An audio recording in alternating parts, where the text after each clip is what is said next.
Bienvenue dans cette nouvelle édition du Non-Stop Info. Voici les titres. L'ONU visée au Mali. 4 militaires tchadiens de la MINUSMA ont perdu la vie lors d'un attentat qui s'est produit ce mercredi dans le nord du pays, à Aguelok. Visite du président Alpha Condé sur le site du barrage de Caleta. Le chef de l'État guinéen a constaté l'avancée des travaux. Il a également inauguré un pont qui facilite l'accès jusqu'au chantier du barrage. La Côte d'Ivoire entre en scène dans le mondial de football ce dimanche. Les éléphants affronteront l'équipe du Japon à 3 jours de l'entrée en compétition. Et les commerces ivoiriens se préparent à accueillir de nombreux supporters. Attentat à la voiture piégée ce mercredi à Aguelok, dans le nord du Mali. 4 militaires tchadiens de l'ONU ont perdu la vie. L'attentat qui s'est produit à l'entrée du camp de la MINUSMA, la force de l'ONU au Mali, a également fait 10 blessés, dont 6 soldats de la MINUSMA et 4 militaires maliens. Au même moment à New York se tenait une conférence sur le rôle des missions de maintien de la paix.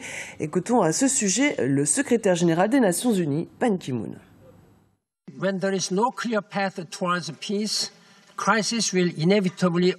Quand il n'y a pas d'itinéraire défini pour mener à la paix, les crises se reproduisent inévitablement. Cela rend difficile le travail de nos missions. Au Mali, par exemple, aucun accord global n'est en place. La situation demeure précaire. C'est un moment clé pour nos activités. Notre travail est de plus en plus exposé.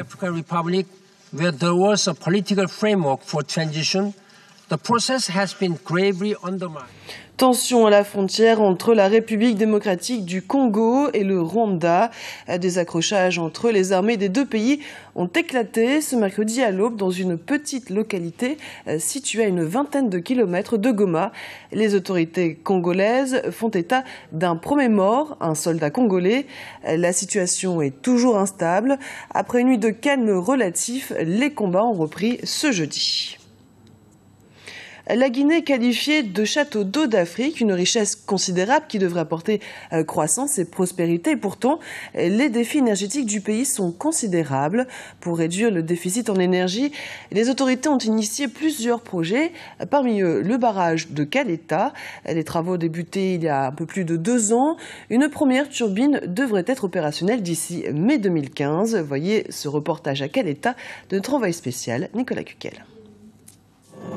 Les travaux du barrage hydroélectrique de Caleta avancent. Depuis plus de 24 mois, ce sont près de 2500 ouvriers, guinéens et chinois, qui se relaient 24 heures sur 24 afin de réaliser ce projet d'envergure.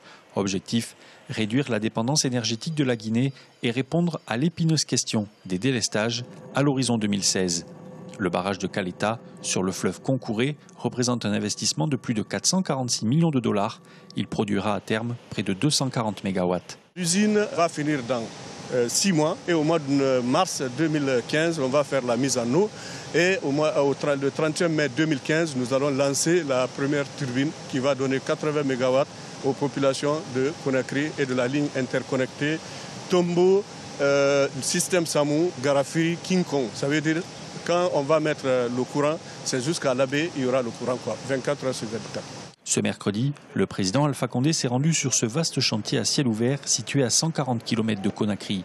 Sur place, le chef de l'État a pu se rendre compte de l'état d'avancement des travaux bien nécessaires au développement du pays. Caleta est le premier jalon parce que nous voulons arriver à 6000 mégawatts très rapidement, puisque ce qui va nous permettre, en plus des mini-barrages que nous allons construire comme Tinkiso, mini-barrages que nous allons construire à Guéguédougou, en forêt en Haute-Guinée. Ces grands barrages vont servir à l'industrialisation parce que nous avons l'ambition de ne plus être seulement exportateurs de bauxite mais exportateurs d'aluminium. Donc les mini-barrages vont servir à la population et les grands barrages à l'industrialisation. Le président Alpha Condé a profité de sa visite sur le site de Caleta pour inaugurer ce pont qui enjambe le fleuve Badi et qui permet désormais de se rendre plus facilement jusqu'au chantier du barrage. Un pont pour faciliter également le transport des marchandises et les déplacements des populations rurales. Rencontre d'opérateurs de télécommunications dans la capitale sénégalaise, Dakar. Les acteurs de ce secteur parient sur le développement des partenariats publics-privés avec pour objectif l'essor de villes entièrement connectées au tout numérique. Un reportage de Birama Saounera. Les opérateurs de télécommunications parient sur le partenariat public-privé pour promouvoir davantage ce secteur en pleine émergence. Les télécommunications sont en effet au cœur de la croissance économique et sociale du continent. Aujourd'hui, avec plus de 600 millions de cartes SIM déjà vendues et un taux de pénétration des téléphones mobiles et de l'Internet de plus de 60%, le marché de télécommunications sur le continent africain s'élève à plus de 60 milliards de dollars. Une progression qui a aussi besoin du soutien du secteur public. C'est encourager le développement des télécoms, faire de sorte que les Sénégalais, que les Africains comprennent le rôle que les télécommunications jouent dans le développement. Ça, c'est toute une forme d'éducation qu'il faut faire. Plus rien ne peut se faire sans le développement des télécoms. Et pour que les télécoms puissent se développer, il faut que les privés soient à côté des gouvernants. Outre le besoin de garantir au secteur privé un cadre propice au développement de ces activités, les télécommunications attirent aussi les investissements directs étrangers. Ainsi, le Sénégal, qui aspire à l'Internet haut débit, mesure toute son importance pour la création de richesses et d'emplois. Pour ce faire, les autorités ont déjà pris des dispositions afin de faire de ce secteur de télécommunications un levier de l'émergence économique et sociale. Il y a le service universel, la volonté de l'État du Sénégal de démocratiser l'accès à l'Internet. Nous avons commencé avec AYO au niveau de Matam. Ce même processus-là va être poursuivi et approfondi. L'avènement de la ville numérique au Sénégal et des plateformes numériques intégrées autour des territoires pour aider les universités, les collectivités locales, les systèmes de santé à être totalement connectés préfigure la volonté majeure de l'État du Sénégal.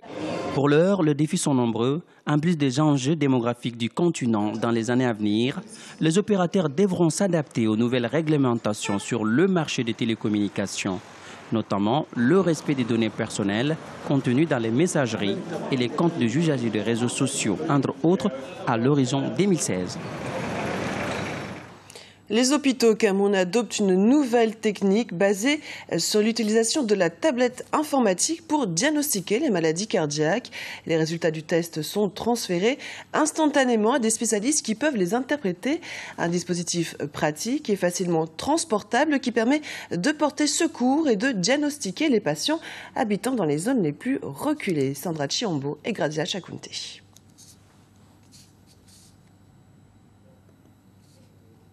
Par Arthur Zong, un ingénieur camerounais de 24 ans, le cardiopathe est une tablette médicale qui permet d'effectuer des examens cardiaques sur les populations des zones rurales reculées. Selon lui, cet appareil se présente comme un outil qui va contribuer à sauver des vies, mais aussi améliorer l'accès aux soins au Cameroun. En 2012, Arthur Zong a été nommé par le magazine Forbes parmi l'un des 30 meilleurs entrepreneurs africains de moins de 30 ans. Nous avons pu fabriquer une vingtaine de machines que nous utilisons beaucoup plus pour la promotion du produit et pour les tests. Nous avons également créé une entreprise qui s'appelle Highmore Medical, qui est actuellement située à Yaoundé, qui emploie plusieurs ingénieurs, dont l'objectif est justement de porter ce projet à maturité sur le plan médical, sur le plan scientifique, mais également sur le plan entrepreneurial.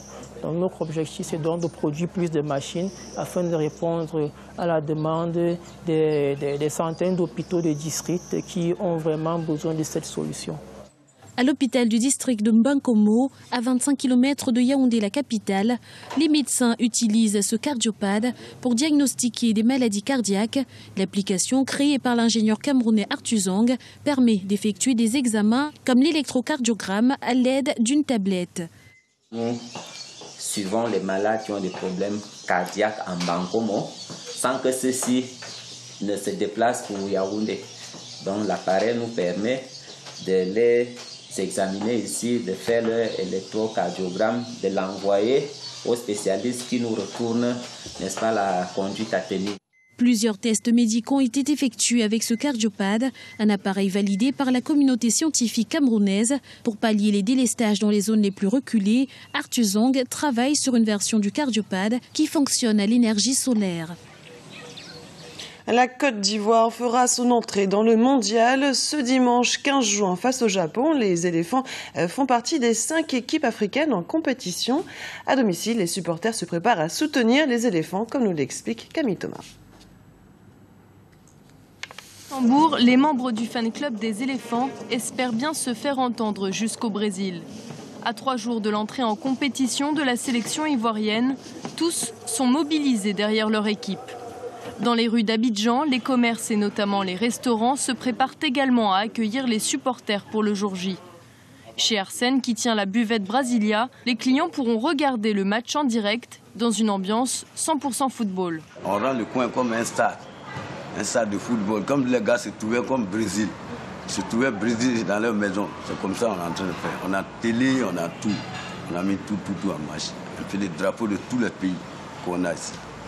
En 2006 et 2010, la Côte d'Ivoire avait été éliminée dès le premier tour. Mais le groupe C dont ils ont hérité cette année est jugé moins relevé que les fois précédentes. Et les habitants veulent y croire. Je pense que l'entraîneur a fait un bon choix. Il a donné une chance aux jeunes talents de s'exprimer sur le terrain. Parce qu'actuellement, nous voulons les jeunes qui peuvent mouiller le maillot pour nous.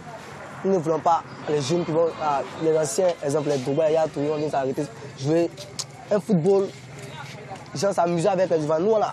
Nous, les Ivoiriens, là, on veut que la Côte d'Ivoire aille loin. Les éléphants affronteront le Japon ce dimanche. Lors de la dernière confrontation des deux équipes en 2012, c'est la Côte d'Ivoire qui l'avait emporté. Ce journal a été réalisé par l'ensemble de la rédaction. Merci pour votre fidélité. Dans un instant, une nouvelle édition du Non-Stop Info sur Africa 24.